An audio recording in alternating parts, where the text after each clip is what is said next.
Welcome to Reporter's Notebook, where we talk to the Washington Examiner's top journalists about the stories breaking on their beats.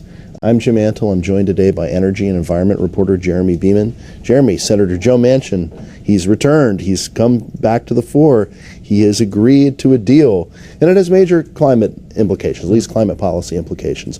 What are some of the things from the environmental policy perspective that have made it into this new Build Back Better-ish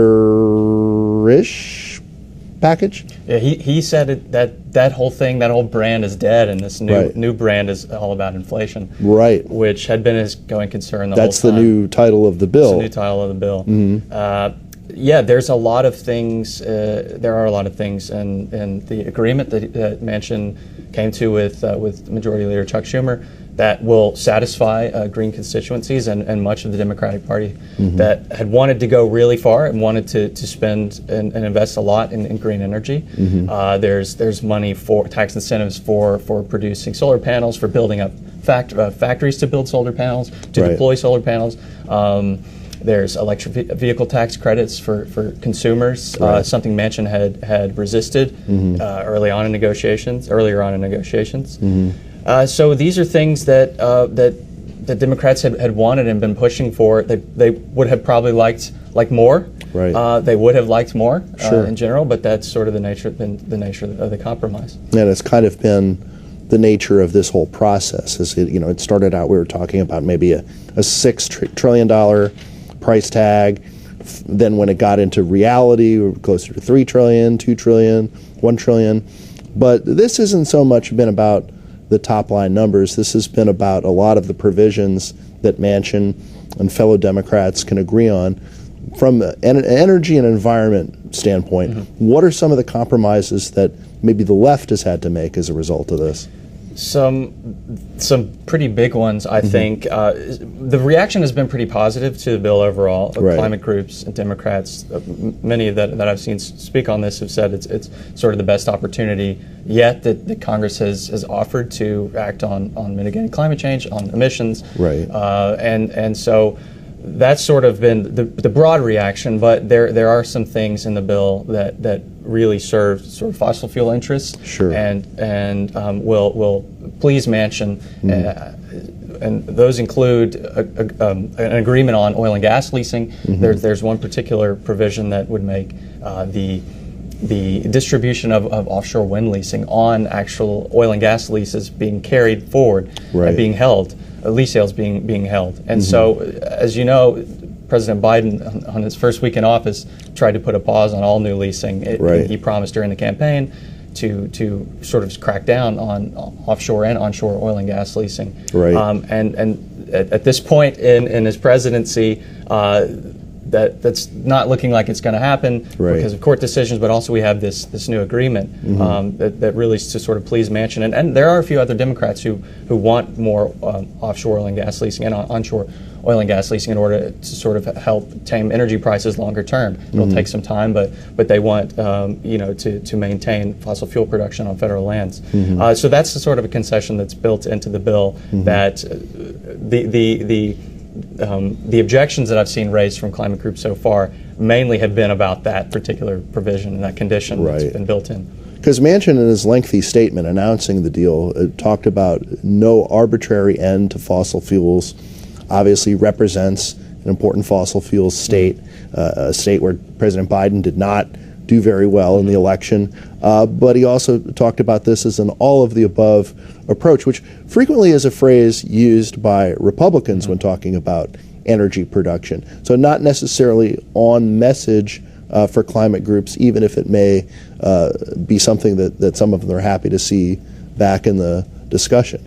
Yeah, the summary that the Majority Leader's office put out on the bill went through all the sort of the green energy stuff. It didn't mention the fossil stuff that was being done, understandably so. I mean, Chuck Schumer is trying to reach a much different constituency. That to be sure. But yeah, as you mentioned, Manchin sort of his takeaway on all this, again, as you said, he's sort of whittled this thing down, and at every which way, right. and was able to achieve some of his priorities in the end. Since the war in Ukraine began, before then, but since the war in Ukraine began, he's really sort of used his chairmanship as head of the Energy and Natural Resources Committee, very influential committee in the Senate, to talk about how the U.S. needs an energy policy that embraces domestic fossil fuel production.